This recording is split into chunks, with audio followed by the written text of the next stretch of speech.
I live where the river meets the sea. I live where the waters of the Hudson end their cold journey to the Atlantic. My windows open to the east, the direction Native Americans believe one must face to ask blessings for a new beginning. 65 Roses is not really a book about cystic fibrosis. That's a component of it. 65 Roses is really about fighting for your life and your dreams and never giving up. And it's about love and the kind of choices we make in the name of love, the kind of sacrifices we're willing to make for people we love. It's about identity, finding your identity in a family. It's about overcoming obstacles and limitations, and everybody has an obstacle or a limitation at some point in their life, greater or smaller, that they have to get past.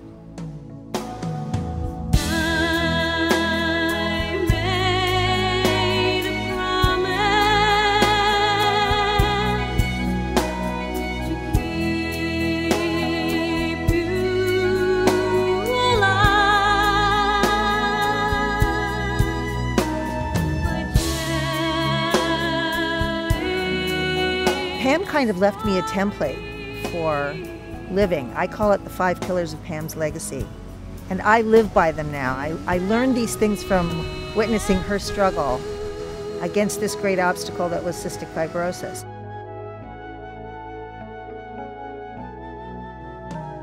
The first pillar of Pam's legacy is that you can't control life by being afraid of it. And so often we seem to make our choices and decisions based on fear. But a decision made out of fear is never a good decision. It's not going to lead you, I think, in a good place. When you can move past your fear, your hopes are renewed, your abilities to cope are restored, which brings us to pillar number 2, which is how do you get your power in a powerless situation, in a fearful situation? Where does your power come from? It comes from your power to choose your response to what's confronting you. And the third pillar is that joy is available every day. It's all around us. I'm not talking about happiness. Happiness is a new pair of shoes. But I'm talking about deep joy, something that comes from inside you. That's always available to you. And again, you exercise your power of choice. You choose joy. The fourth pillar is to understand the difference between giving up and surrender.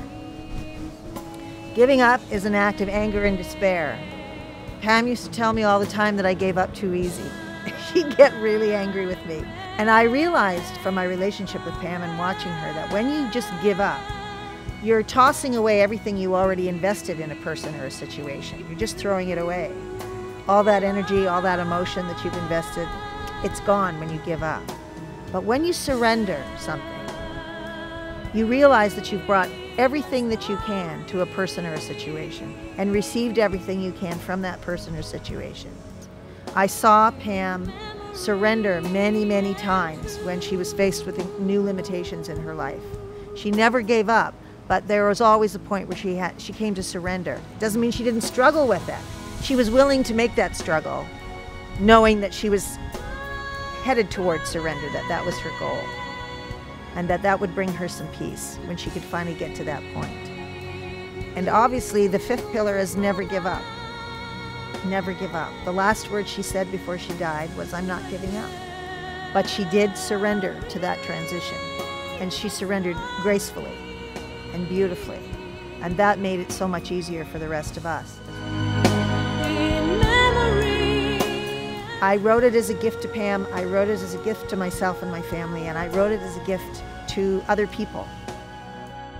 I wanted it to be a beautiful read as well as an emotional one.